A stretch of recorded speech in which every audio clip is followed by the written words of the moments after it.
welcome to us having a chat about Raw, SmackDown and Survivor Series from the past week.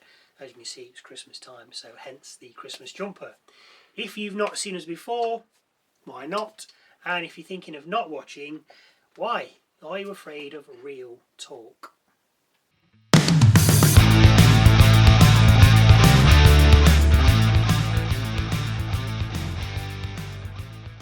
Hello, I'm Michael. I'm Sally. Let's start with SmackDown, as per from last week. Jey Uso defeated Rusev and LA Knight defeated The Miz. Oh, The Miz already been in this. I feel like he has, you know. Is that how that happened? In the last time is now tournament matches to progress to the semi-finals. Standard, really. Nothing, Yes. Nothing exceptional. Charlotte Flair defeated Asuka in a WarGames advantage match. Again, nothing. I know this is kind of old news, but it's nothing. If you've not seen it, just a quick catch up on what's happening. Yeah, so I think we said at the time, like, there wasn't really this SmackDown for me was a hard watch. Yeah, it was just boring. We also had Solo and his MFTs. They defeated Sami Zayn. Weird group. Sami Zayn in a traditional 5-on-5 Survivor Series elimination match from yesteryear. Zayn, Motor City, Machine Guns, Rey Fenix, and Shinsuke Nakamura, you know, them best buds. What a team. Yeah, I know. I mean, it was okay, but it was just to set up the rivalry against the Wyatts, really, because obviously they appeared at the end, didn't they? Match, Howdy actually came out. Yes, he did. Sister Abigail solo, didn't he? So yeah. I don't think we've really seen him in a while, have we? No, he's had some family issues apparently. We don't need to go into that. If you know what we're on about, then that's fine. Yeah, he's just a setup. You would have thought that they'd have had the Wyatts against the MFTs maybe at Survivor Series. Yeah. Or we're playing the long game and doing it next year. God. We're just a real long game. A year said. I'm making myself laugh here. Anyway, so forget that because I say SmackDown was boring. Survivor Series from this last Saturday, or past Saturday as they like to say. And for me, I thought this was a brilliant pay-per-view. It wasn't crammed. No. It doesn't need to be crammed. Doesn't need to be, Less is more. Yeah. And I think now that Triple H is involved, I think he's starting to understand that. Yes, people want to see 10, 11, 12 matches, but there's no quality. Yeah. You just want quality matches that have some meaning and not just throw people together just because you can. The women's championship match was lacking for me. Vicair against Bella, it was in, that was it. But the women's war games and the men's war games were fantastic. The Seth run-in was spot on. That is going to be played as Seth now, I think, because on Raw, I know I'm jumping the gun, but on Raw, everybody's seen Seth backstage. Apparently. But everybody was not a Seth build. So everybody's in on it backstage. It's Seth. Absolutely ridiculous. That's it, yeah. Reigns and Lesnar was spot on, of course. And then Lynch was always going to tap out to AJ Lee and the Black Widow for the women's war games. Whether we'll see AJ again, I don't know. It was just thoroughly entertaining. I did enjoy it. But for me, what topped it was the John Cena match. Just the whole Judgment Day trying to help Dom win, which in the end they did, as you probably know. But then Liv Morgan coming out as well was just the cherry on top of the cake for me. I mean, I liked Liv anyway. Yeah, I was going to say you liked Liv. I wasn't keen on when she was running in that other group with... the Riot Squad. The Riot crew. But yeah, she's blossomed now. Yeah. She's come back. She's taken a lead role. By the looks of it, in Judgment Day. On Raw. Which leads us to this week's Raw. It does indeed. And Morgan's saying that they're coming for everything, meaning the Judgment Day. So presumably, the men's tag titles. Gotta be. Not her, obviously. I mean, she could take them. The women's tag titles. Yeah. The women's world championship. It's got to be. Exactly, considering that she introduced herself to Stephanie Vicair as well. Yeah, so. When they've probably met, but they I'd have thought so, yeah. And no, they've never seen each other. Hi, I'm Liv. Oh. Yeah. So, yes. And also, which I said off screen, that in the WrestleMania vignette for the women. Yes. Why haven't they got Stephanie McKay? You've got Jade Cargill, champion. Yeah. You've got Tiffany Stratton, dethroned champion. But you've got no Stephanie McKay, a champion. With the men's, you've got Punk and Rhodes. Yeah, you had them both. Whereas the women, you don't have McKay. No. Which says to me, which I said to you, because they've got Morgan in the women's vignette for WrestleMania, which is saying to me that Morgan will take the title off McKay before WrestleMania and then go to Mania with it. Yeah. You heard that here first. 100%. Why would you not put McKay in your video? No. She's your champion. Yeah. Odd. But you got Stratton, who's just lost it and he's nowhere to be seen. Yeah. You've got Morgan, who you must have known was coming back. That's why she's in. That's why it wasn't That's shown why she's before, in. It wasn't shown before. That's why she's in. Because I think that was the first time we saw a WrestleMania vignette for the women was on Survivor Series. And After. oh, Morgan's back. Oh, and here's a WrestleMania vignette. Yeah. Oh, there's Liv Morgan again. But why not for Kay? Because she's going to lose. She'll have nothing to do with WrestleMania. She might have a match, probably against Meechin or something. But going back to Judgment Day having everything, I haven't got a problem with a dominant group having all the titles. No, yeah. Why not? Why not? If that's what you Because want. they did it with the Bloodline. Yes, they just needed someone. They didn't have all the titles. No, but they just needed a woman. They just needed a woman in there just to try and scoop up some of them female titles or whatever, just to be like, yes. Yeah, to like really get hold of everything. Yeah, I mean, I haven't got a price. Say, let's have a dominant faction. Yeah, I don't mind. I mean, the Judgment Day were falling apart a month or so ago. A week or so ago. And now they're all like, yes, we are so strong right now. So strong, yeah, because Balor definitely trusts Dom so much. I know, what do they do now? Ridiculous. But just entertaining. It's just saying, that's what you want. That's all you want. Exactly. Like us. What? Thank you. One fan clapping. Appreciate it. Also on Raw, we had LA Knight and Gunther beat Jay and Solo in their The Last Time Is Now tournament semi-finals. So the pair are now going to face off in the final on SmackDown to see who's going to take on Cena in his last ever match. Yes, sad times. And not for me, I'm not bothered. Never, not a Cena fan. I enjoy what he does. Loves him though. Not quite the go. He's just been around. Longevity doesn't mean not, for me, I don't want to see either of them against Cena in his last match. I could understand Gunther because I think he has been earmarked as a future. I'm not saying Jay isn't. Yeah. But I think Gunther brings a certain gravitas to the wrestling. And I just feel that that's okay. Jay, I don't think. Not Jay, so I'm not sure about LA Knight. He seems a bit... I mean, that was, I think... Punchy. I think when Cena first announced it, was it when he first announced it, or was it at the beginning of the year when he said that would be his last one or whatever? A lot of people said his last opponent should be Gunther. You're spoiling it because we're coming to that in a bit. Wow. Carry on, please.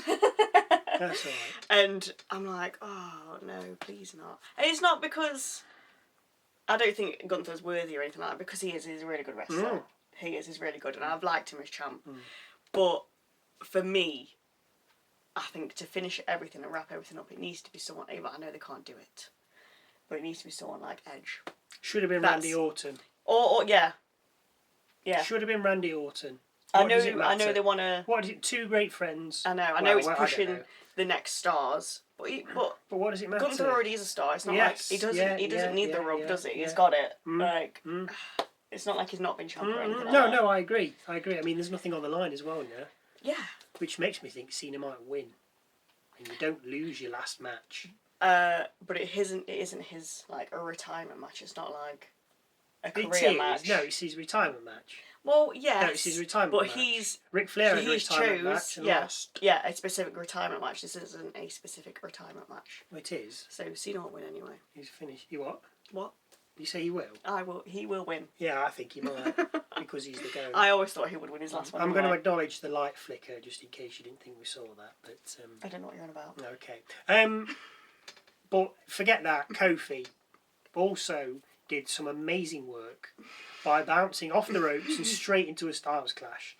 I did mention this in my moment of the night, purely because the 3 men that were involved had the timing down perfectly. It was just a fantastic spot. Yeah. And also, if you can go and watch the solo Gunther, last time it's now a semi-final, please do. Personally, I thought it was a great match. It's not, because whether Penta was supposed to beat Solo or not, we don't know. In their match, I don't think he was meant to. I think he was meant to be Solo. But I'd rather see Solo and Gunther, because you never see them together. No.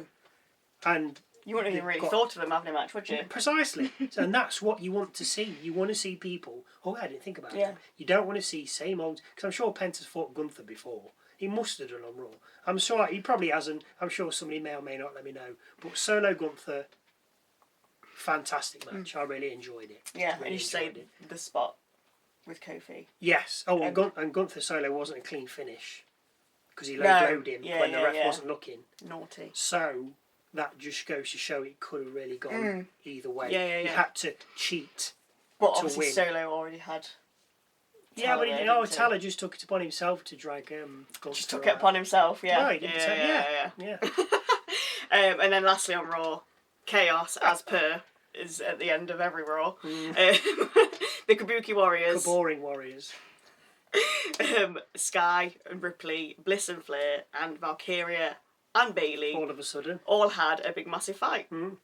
With the eventual winners kind of being Liv Morgan, Raquel Rodriguez, and Roxanne Perez. Just came out and... Because they obviously got the belts and held them up. So it's made the women's tag division a lot more interesting. I think it has. And it's not even mentioning Nia Jax and Lash Legend over on SmackDown. Yeah, I know. Because I want to see them. I mean, obviously we saw them a little bit in the WarGames, but I want to see them tagging. I hope that they're working backstage, nailing everything, getting everything spot on. You can do it. You can practice. Go and practice. And they offset. And also, then you might have Maxine Dupree and Natalia. Yeah. Because we had a vignette of them. At WarGames, you had Lash coming out last, which you usually would have your bad guy, your best guy, your big guy. So I was expecting she is big. She is big, yeah, she's really tall. 7'13". So I'd have thought it would have been Lynch to come out last. Yes. Yeah. But they saved that spot for Lash. I think they've got... Oh, they've got big ideas for her. Definitely. She's good, I like her. Oh, yeah. So far, so good. This brings us nicely to this week's SmackDown, where we'll have the final of the Last Time Is Now tournament, which I think we've mentioned, between Knight and Gunther. As we've said, or rather you said and spoilt it, no. The word on the street is that Gunther will win. As I say... Yeah, it makes sense that he does, I get it. It does make sense that he's the next... I don't want it. big thing. But as I say, now that Cena has lost the Intercontinental title, if he'd have still got it, he would have lost. You can't. He's not going to retire the title. But now he hasn't got it. It puts that little bit of doubt in your mind that Cena might win. I mean, why not? Why not? Yeah. But I don't know. And then also, we don't really know what's happening on SmackDown apart from this final. No. LA Knight ain't winning. He's not going to be seen as last opponent. I'm going to assume Dragunov will be defending his US title again. Possibly against Ciampa. Or Ciampa will try. Because Ciampa's wanting that title shot. He is. Yeah. I'd laugh if he won. That'd be hilarious if he got the cover. Cargill, I have a sneaking suspicion, will be taking on Michin, because Michin said last week she needs to. She needs her attitude. She needs to sort her attitude. Yeah, needs an AA. So I've got a feeling Michin and Cargill will have a fight. And Cargill should squash her because she's a jobber. And I've no doubt that the Wyatts will interact with the MFTs somewhere over the course of the evening to set up that Survivor Series match for next year of the MFTs versus the Wyatt Six. You heard that or one? Just they are playing do a lot of appearing behind them. Just like I mean, I might even see Black and Priest. Oh yeah. When he just appeared with that flash of light. Yeah. Last week. Yes, because Rhea Ripley appeared last week. Yes. But the thing is, she's busy now with Sky, so she's going to have a time split between Io Sky, the women's tag titles. She's got to pick which friend. And Damien Priest. So now so she may pop up. Yeah. And that's going to be, I think, an intergender match. Oh yeah. With Zelina, and Black Priest, and Ripley. But as I say, Ripley's that was busy. the first thing that popped into my head when she popped. She's busy with Sky, so she's like, we'll have a chat. Yeah. I've got an idea. And also, as I say, I wonder what women tag women will turn up on SmackDown. See, SmackDown's gone back to the men tagging again. We had that at the start. We did have that, it was boring then. Yeah. I don't find the tag teams interesting. What I do find interesting is when you get two of the top guys or two top women together, like Flair and Bliss, or as we mentioned, funnily enough, on the Raw video, the Power Trip, which was Triple H and Austin. Yeah. They weren't around for long. They were called the Power Trip, but it was brilliant. I mean, then you had Shawn Michaels tagging with John Cena at one time. I think they had the top. Yeah, absolutely ridiculous. Yeah. But it was two top guys. That's what you want. I don't want. Yeah. Oh, who are these guys? Oh, a couple of guys coming from NXT. No, I'm not interested. I don't watch just NXT. do more flying about. Yeah. Which I don't mind, but yeah, but it's a bit too. When it's all the time, it's too much. Yeah. Motor City Machine Guns. Never heard of them. Because we don't watch anything other than WWE Raw, SmackDown. Well, I'm not interested in NXT and anything outside. This is what we like to watch. If you have specific soap to watch, you watch that soap. Yeah. That is it. You can't say, well, I love all soaps. You don't watch all of them. We like wrestling. We don't watch all of it. So, I'm not bothered about Fraser and Axiom. Yeah. I'd rather see... I was like, who? I'd rather see Priest teaming up with Solo. I know that's what, you know yeah, what I mean? So why random, not? Yeah, why yeah. not? Two big guys. Why not? Yeah. I'd rather see Brock Lesnar teaming up with Rey Mysterio. Yeah, why not? I mean, he used to team up with Batista. It's a similar kind of build. That's going back a bit. Yeah. But just something like that. That's Fair. what I want to see. That's don't you? Yeah, of course you do. Of course you do. If you wish to jump in on anything that we've said or share a tag team you'd like to see, then please let us know in the comments down below. As always, if you did watch, thank you very much. And we'll see you Saturday for SmackDown.